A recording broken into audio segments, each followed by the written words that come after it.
नमस्ते विद्यार्थी मित्रों, कैसे हैं आप सब। आशा करती हूँ आप सब सुरक्षित हैं और घर पर पढ़ाई भी कर रहे हैं। पत्र एवं डायरी के पाठ के दूसरे भाग में आप सबका स्वागत है। आज की कक्षा शुरू करने से पहले आइए हम देखते हैं कि पिछली कक्षा में हमने किन किन पत्रों के बारे में जाना था। चलिए एक छोटा सा पुनरावर्तन देखते हैं। हम जो इकाई पढ़ रहे हैं वह यह है बच्चों, पत्र एवं डायरी। हमने 7 प्रकार के पत्रों के बारे में पिछले एपिसोड में जाना था, जो आप अभी स्क्रीन पर देख सकते हैं। इनमें से पहले 4 पत्रों को मैंने टिक मार्क किया हुआ है, उस पर चिन्ह लगाया हुआ है जो आप देख सकते हैं। इसका अर्थ यह है कि ये 4 पत्रों के प्रकार हम पिछली कक्षा में पढ़ चुके हैं। वह कौन कौन से हैं बच्चों, चलिए मेरे साथ दोहराइए। निमंत्रण पत्र, बहुत अच्छे, बधाई पत्र, आश्वासन पत्र और अनुमति पत्र। और इससे संबंधित हमने वीडियोस भी देखे थे और इनके बारे में विस्तार से जाना था तथा इस पत्र में आने वाले शब्दों के अर्थ को भी हमने समझा था। आज की कक्षा में हम बाकी के जो 3 पत्र हैं उनके बारे में पढ़ेंगे। वह कौन कौन से हैं? प्रार्थना पत्र, बोलिए मेरे साथ, बहुत अच्छे। कार्यालयी पत्र, बच्चों आप मेरे साथ बोलते रहिए जिससे आपका उच्चारण भी सही होगा। फिर से बोलिए, कार्यालयी पत्र, बहुत अच्छे। और अंत में है व्यावसायिक पत्र। फिर से बोलिए, व्यावसायिक पत्र, बिल्कुल सही। तो बच्चों आज की कक्षा में हमें क्या क्या पढ़ना है इसके बारे में आप जान चुके हैं। तो पत्रों के बारे में जानेंगे, उससे संबंधित वीडियो भी देखेंगे, शब्दों के अर्थ जानेंगे, आपके लिए कुछ अभ्यास की प्रवृत्ति लाई हूँ वो भी करेंगे और बड़े आनंद के साथ हम इस एपिसोड के सभी मुद्दों को अच्छे से समझेंगे। प्रार्थना पत्र, नाम से ही आप जान सकते हैं कि इस पत्र में किसी भी बात के लिए यदि हम किसी से विनती कर रहे हैं, किसी से कोई प्रार्थना कर रहे हैं, तो उस पत्र को हम प्रार्थना पत्र कहते हैं। सामान्यतः प्रार्थना पत्र पाठशाला में विद्यार्थी भी अपने शिक्षक को लिखते हैं। पुत्र या पुत्री अपने पिता को भी किसी चीज को जब मांगना होता है तो उसके लिए प्रार्थना पत्र लिखते हैं। स्वाभाविक है कि यदि वह पुत्र और पुत्री अपने पिता या माता से दूर है तो वह प्रार्थना पत्र लिखते हैं। इससे संबंधित एक वीडियो है मेरे पास, आइए उसको देखते हैं और किस प्रणाली से प्रार्थना पत्र लिखा जाता है, किन संबोधनों का उपयोग किया जाता है, वह आप ध्यान से देखिएगा और ध्यान से समझिएगा। तो आइए इस वीडियो को देखते हैं। प्रार्थना पत्र। छुट्टी के लिए प्रधान अध्यापक को पत्र। देसाई फलिया, भावनगर, 23 फरवरी 2011। सेवा में श्री आचार्य महोदय, डीए सार्वजनिक विद्यालय, भावनगर। आदरणीय गुरुदेव, सविनय निवेदन है कि मेरी बहन की शादी आगामी 27 तारीख को निश्चित की गई है। मैं उसका इकलौता भाई हूँ। हम लोगों के यहाँ शादी की कितनी धूम रहती है इससे तो आप अनजान नहीं हैं। फलतः मैं तारीख 24 से 28 5 दिन तक विद्यालय में उपस्थित नहीं हो सकूंगा। पिताजी का पत्र इस प्रार्थना पत्र के साथ भेज रहा हूँ। आशा है आप मुझे यह अवकाश प्रदान करने की कृपा करेंगे। इसके लिए मैं सदैव आपका कृतज्ञ रहूंगा। आपका आज्ञाकारी छात्र मनोज पटेल।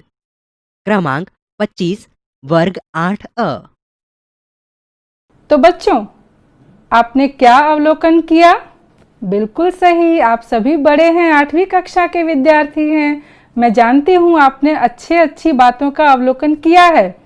पहली बात तो यह कि यदि हम अपने से बड़ों को कोई प्रार्थना पत्र लिख रहे हैं तो उसमें मानवाचक शब्दों का प्रयोग करते हैं, जैसे कि पूज्य, माननीय, आदरणीय, इन सभी शब्दों का उपयोग किया जाता है। यदि हम किसी को प्रार्थना पत्र लिख रहे हैं तो उसमें एक विनम्रता का भी भाव होता है। हम विनम्र स्वरूप में अपनी बात को रखते हैं। सही है बच्चों? चलिए इससे संबंधित एक वाक्य हम देखते हैं। प्रार्थना पत्र में हम जिससे निवेदन कर रहे हैं उन्हें संबोधन में मानवाचक शब्दों के साथ लिखना चाहिए, जैसे कि आदरणीय, माननीय, श्री, पूज्य इत्यादि। ये सभी शब्द हैं वह किसी के प्रति आपके सम्मान के भाव को दर्शाते हैं। तो किसी माननीय व्यक्ति के लिए, अपने क्षेत्र में विशिष्ट प्रसिद्धि प्राप्त की हुई व्यक्ति के लिए, हमारे पूजनीय माता पिता के लिए, इन सभी के लिए हमें मानवाचक शब्दों का प्रयोग करना चाहिए। तो आप भी जब किसी को प्रार्थना पत्र लिखें तो इन सब बातों का ध्यान अवश्य रखें। आइए मैं आपको पाठ्य पुस्तक में जो एक प्रार्थना पत्र दिया है उसको दिखाती हूँ और उसमें से आप उस मानवाचक शब्द को ध्यान से देखिए। बच्चों, आपके सामने स्क्रीन पर प्रार्थना पत्र का उदाहरण दिया हुआ है जो आपके पाठ्य पुस्तक में भी है। अब आप देखिए कौन से मानवाचक शब्द का प्रयोग किया गया है। ध्यान से देखिए, आदरणीय यानी जिसके प्रति हमारे मन में आदर है, आदरणीय गुरुदेव। इसी तरह मैंने आपको कहा है कि हमें विनम्रता का भाव रखना है, तो हम अपनी विनम्रता को भी दर्शाने के लिए किन शब्द का उपयोग कर सकते हैं। ध्यान से देखिए, आपका आज्ञाकारी छात्र। हम उनकी आज्ञा को मानते हैं और उसका उल्लंघन कभी नहीं करते हैं, यह हमारी विनम्रता है, यह हमारा शिष्टाचार है। तो इसीलिए विनम्रता का भाव दर्शाने के लिए हम आज्ञाकारी शब्द का उपयोग कर सकते हैं। या आपका विश्वास पात्र, यह शब्द का भी हम उपयोग कर सकते हैं। तो बच्चों, आपने देखा यह दोनों शब्द।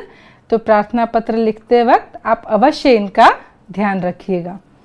आगे हमारे पास जो पत्र है वह है कार्यालयी पत्र। इससे संबंधित मुझे कुछ आवश्यक बातें आपको बतानी हैं, पर यह सब मैं बताऊं उससे पहले हम इससे संबंधित एक वीडियो देखते हैं। आधी बातें तो आपको वीडियो देखकर ही समझ में आ जाएंगी। चलिए वीडियो देखिए। कार्यालयी पत्र। स्वास्थ्य अधिकारी को गंदगी के बारे में शिकायती पत्र। तारीख 20 मई 2011।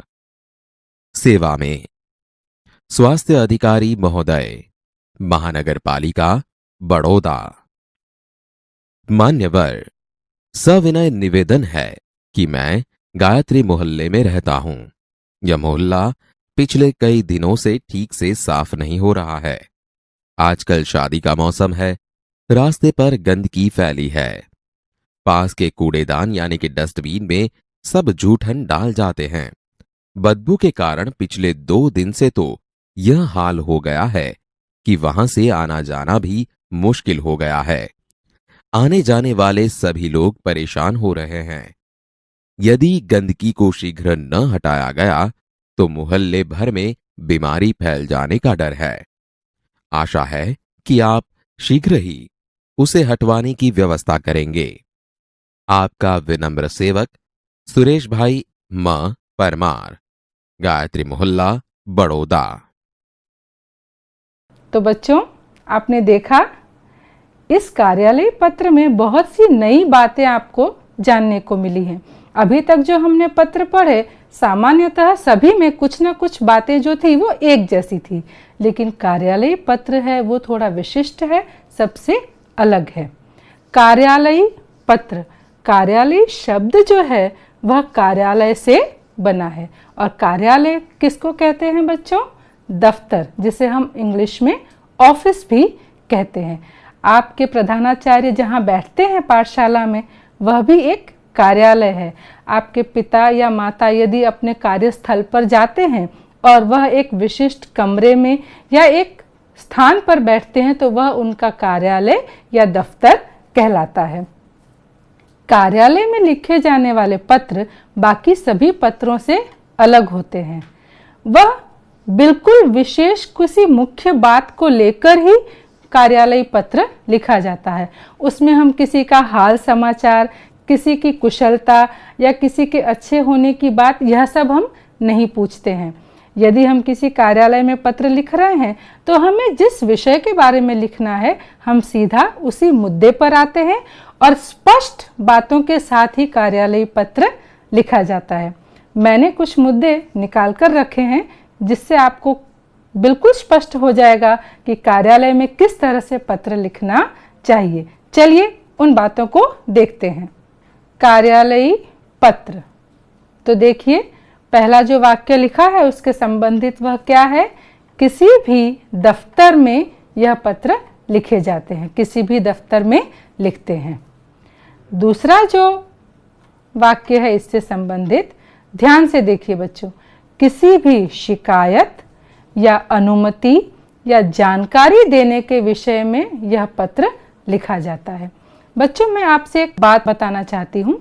मेरी जो पाठशाला है उसके सामने जो कच्ची सड़क थी वहां पर सरकार ने पक्की सड़क बनाने का निश्चय किया और पक्की सड़क बनने का काम शुरू भी हो गया था। पर हम सभी शिक्षक मित्रों को यह विचार आया कि पाठशाला के बिल्कुल सामने यदि सड़क बनेगी और बच्चों का आवागमन भी रहता है और जो गाड़ियां हैं, स्कूटर है, बाइक है, ट्रक है, दुपहिया है, चार पहिया वाहन बहुत ही गति से आते हैं जिससे बच्चों का अकस्मात होने का डर रहता है। तो वहां हमें क्या करना चाहिए, वहां हमें एक गति अवरोधक, जिसे हम इंग्लिश में बम्प कहते हैं, वह बनाना जरूरी था। तो अब बिना अनुमति लिए या बिना उसके बारे में अर्जी दिए तो कोई वह बम्प बनाने वाला नहीं था। तो मैंने क्या किया, एक कार्यालयीय पत्र लिखा। किस कार्यालय में लिखा, जिस कार्यालय में रोड निर्माण की जो शाखा है वहां पर मैंने एक पत्र लिखा जिसमें विशेष मुख्य बात लिखी कि हमारी पाठशाला के आगे सड़क बन रही है तो वहां पर एक गति अवरोधक बनाना आवश्यक है जिससे अकस्मात टल सके। आपकी आभारी और मेरा नाम। तो इस तरह के जो विशेष बातें, यहाँ पर मुझे अनुमति लेनी थी, मुझे जानकारी भी देनी थी कि भाई पाठशाला के आगे रोड बन रही है। तो इस तरह के जो पत्र होते हैं जो किसी कार्यालय से संबंधित हैं, किसी निर्माण से संबंधित हैं और वह हमें लिखना पड़े। अगर आपके मोहल्ले में या सड़क पर बहुत गंदगी है तो उसकी शिकायत करने के लिए भी आप स्वास्थ्य विभाग को पत्र लिख सकते हैं। तो वह भी एक प्रकार का कार्यालयीय पत्र होता है। ठीक है बच्चों, तो शिकायत, अनुमति या किसी विशेष जानकारी देने के लिए भी आप दफ्तरों में पत्र लिखते हैं। एक मुख्य बात, जो बड़े बच्चे होते हैं जिन्होंने अपनी शिक्षा पूरी कर ली है वह अपनी नौकरी के आवेदन के लिए भी कार्यालयीय पत्र लिखते हैं। सही है ना, आप जब बड़े होंगे और आप ऑफिस में, दफ्तर में अपनी नौकरी के लिए आवेदन देंगे तो वह जो आवेदन होता है उसमें आप उनके बारे में कुशलता या ये सब नहीं पूछते हैं, आप सिर्फ लिखते हैं कि मेरा जो विवरण है वह इसके साथ शामिल है और आपकी अपनी योग्यताएं लिखते हैं और मुख्य बातें आप कार्यालय में जमा कराते हैं। तो यह सब बातें कार्यालयीय पत्र के विषय में आपको खास ध्यान में रखनी है। चलिए आगे देखते हैं। आगे कौन सा वाक्य है वह हम देखेंगे।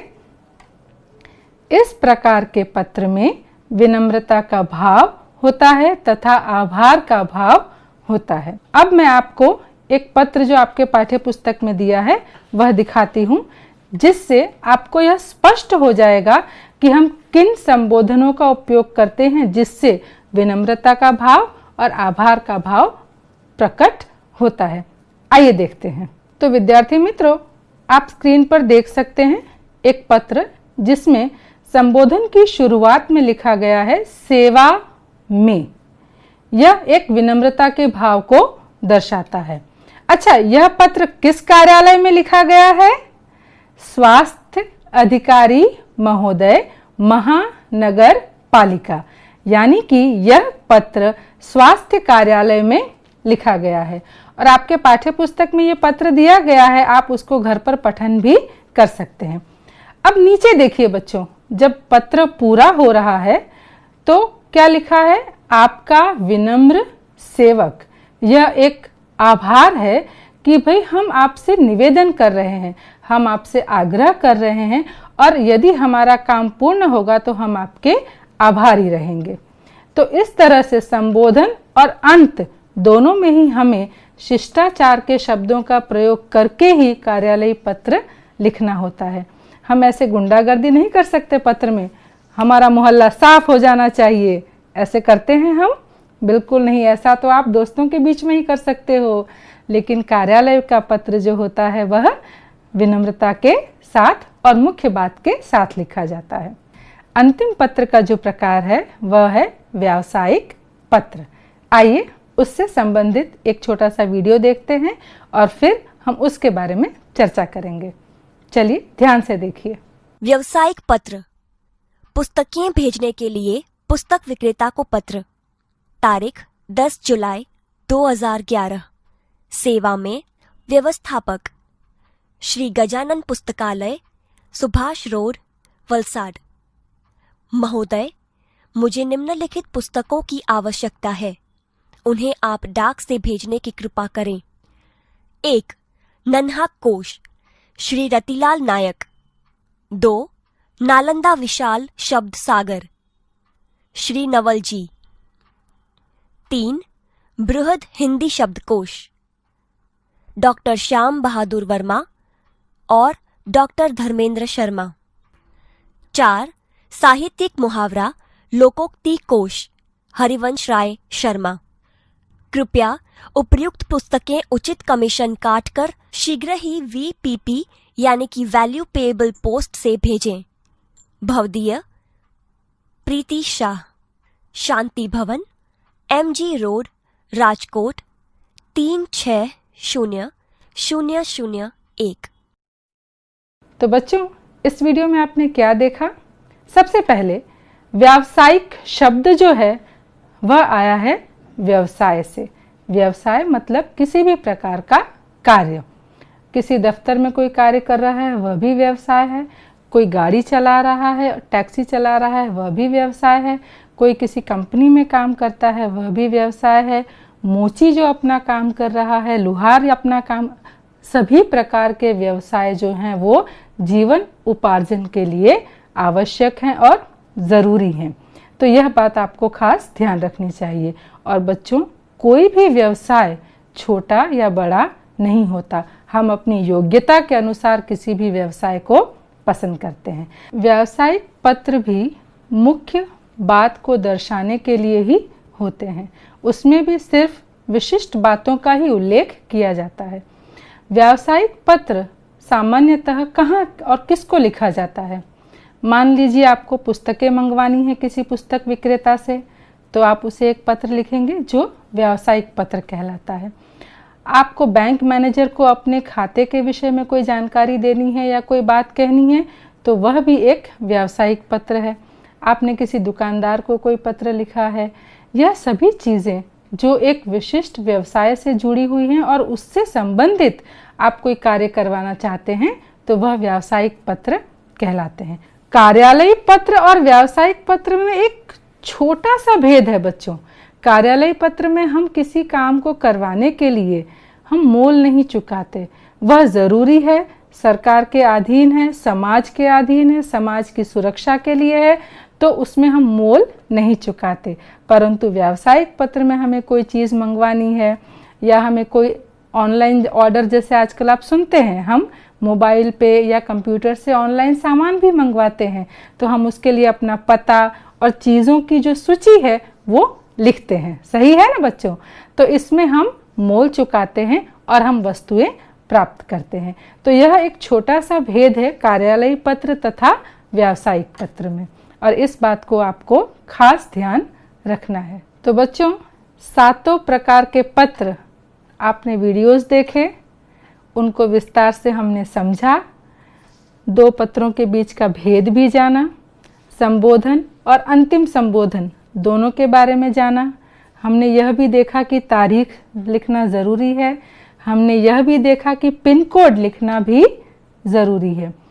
अलग अलग प्रकार के पत्रों में उपरोक्त संबोधन और सबसे नीचे के संबोधन में भी फर्क होता है।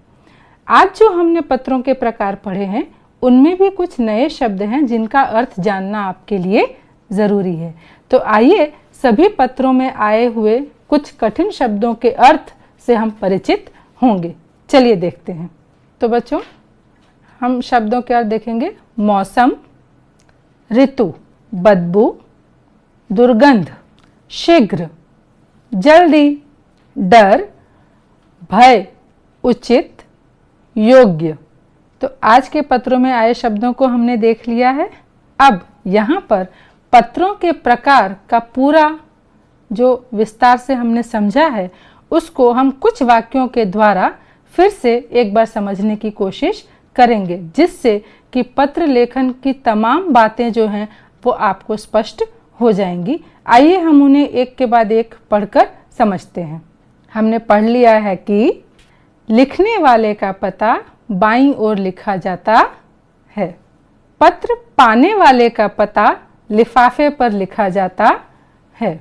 यदि अंतर्देशीय पत्र आप लिख रहे हैं तो उस पर जगह दी गई है, तो आप उस पत्र पर लिख सकते हैं, उसको अलग से लिफाफे में डालने की जरूरत नहीं होती है। और जो तीसरा वाक्य है, पत्र कई प्रकार के होते हैं, यह तो हमने देखा ही है। आइए आगे का वाक्य देखते हैं। पत्र में सरल भाषा का उपयोग करना चाहिए ताकि पत्र पाने वाला हमारे पत्र को आराम से समझ सके। पत्र में आवश्यक बातें ही लिखनी चाहिए, जो बातें जरूरी है वही लिखनी चाहिए। पत्र अधिक लंबा नहीं होना चाहिए। पत्र में विशेष बातें ही लिखें और पत्र अधिक लंबा ना करें। यह खास बहुत आवश्यक सूचना है, ध्यान से देखिएगा बच्चों। मित्र के लिए तुम सर्वनाम तथा बड़ों के लिए आप सर्वनाम का उपयोग करना चाहिए। यदि पत्र आप अपने मित्र को लिख रहे हैं तो तुम कैसे हो लिखा जा सकता है, पर यदि आप अपने से बड़े को लिख रहे हैं तो आप कैसे हैं ऐसा लिखना चाहिए। उसके बाद है, पत्र में मुख्य विषय को अभिव्यक्त करना चाहिए, जो हम पहले भी देख चुके हैं, मुख्य विषयों को ही लिखना चाहिए। और फिर पत्र समाप्त होने पर नीचे बाईं ओर संबंध और नाम लिखना चाहिए, जो हमने अभी देखा था। आपका विनम्र सेवक, आपका पुत्र, आपका आज्ञाकारी छात्र, इस तरह के संबोधन आपने देखे थे। बच्चों, यहाँ पर मैं आपसे एक बात कहना चाहती हूँ कि हमने जितने भी पत्र के प्रकार देखे, सभी में पत्र लिखने वाले का पता बाईं तरफ लिखा गया था और जिसको पत्र लिखा जा रहा है उसका भी पता नीचे लिखा गया था। कई पत्रों में यदि आप देखेंगे तो पत्र लिखने वाले का पता पत्र के दाईं तरफ भी लिखा होगा। इस तरह का पत्र यदि आप लिखते हैं तो उसमें भी कुछ गलत नहीं है, परंतु आज की प्रणाली में अगर हम इलेक्ट्रॉनिक पत्र, ईमेल या किसी और डिजिटल माध्यम से मिले गए पत्र को देखेंगे तो उसमें तमाम प्रकार के जो संबोधन हैं, ऊपर के संबोधन एवं पत्र समाप्ति के संबोधन, सभी बाईं तरफ एक सूत्र में लिखे जाते हैं। तो हम आज प्रचलित प्रणाली का उपयोग करते हैं और उसी हिसाब से अपने पत्रों का लेखन करते हैं। पर यदि कहीं आप ऐसा पत्र देखते हैं जहां पे लिखने वाले का पता पत्र के दाईं तरफ लिखा हो, तो वह कोई विशेष गलती नहीं है, आप उस प्रकार से भी पत्र लिख सकते हैं। मैं एक छोटी सी बात आपसे कहना चाहती हूँ। कई बार हम जब पत्र लिखते हैं पाठशाला में प्रधानाचार्य को या अपने शिक्षक को, तो हम लिखते हैं कि मैं इतने दिन की छुट्टी पर जा रहा हूँ और यह बात मैं आपको बताना चाहता हूँ। तो बच्चों, यह तरीका सही नहीं है। आप बताएंगे, यह चीज़ शिष्टाचार के विरुद्ध है। आपको पहले अनुमति लेनी चाहिए। कोई भी माहिती बताने में तथा अनुमति लेने में एक फर्क होता है। अनुमति लेने के लिए हम पत्र लिखते हैं जिसमें हमें शिक्षक या प्रधानाचार्य हाँ या ना में उत्तर देते हैं कि वह हमारी अनुमति को स्वीकार करेंगे या नहीं। ठीक है बच्चों, अब आपके पाठ्य पुस्तक में एक कोष्ठक दिया गया है, उसका पठन आपको घर पर करना है। आइए मैं स्क्रीन पर दिखाती हूँ। पाठ्य पुस्तक के उस कोष्ठक में आपको पूरे पत्र के संबंधित सारांश मिल जाएगा, जिससे आपके अंदर किसी भी प्रकार की मुश्किल नहीं रहेगी और आप सभी पत्रों के प्रकार के बारे में आसानी से जान पाएंगे। चलिए उसको देख लेते हैं। बच्चों, आपके पाठ्य पुस्तक का पृष्ठ नंबर 8 आप स्क्रीन पर देख सकते हैं, जिसमें सबसे ऊपर लिखा है पत्र लेखन के लिए ध्यान देने योग्य महत्वपूर्ण बातें जो मैंने आपको अभी अभी समझाई हैं, उसका पुनरावर्तन करने के लिए आपको पाठ्य पुस्तक में इन वाक्यों का पठन करना है। उसके नीचे देखिए एक कोष्ठक दिया गया है, संबोधन, अभिवादन आदि की तालिका। इसमें अभी जो हमने सभी बातें पाठ में समझी हैं, यह सभी चीजें आप इसमें देख सकते हैं। पत्र का प्रकार, संबंध, अभिवादन संबंधी शब्द, पत्र की समाप्ति पर लिखी जाने वाली शब्दावली, इन सभी बातों को मैंने विस्तार से आपको आज की कक्षा में समझाया है।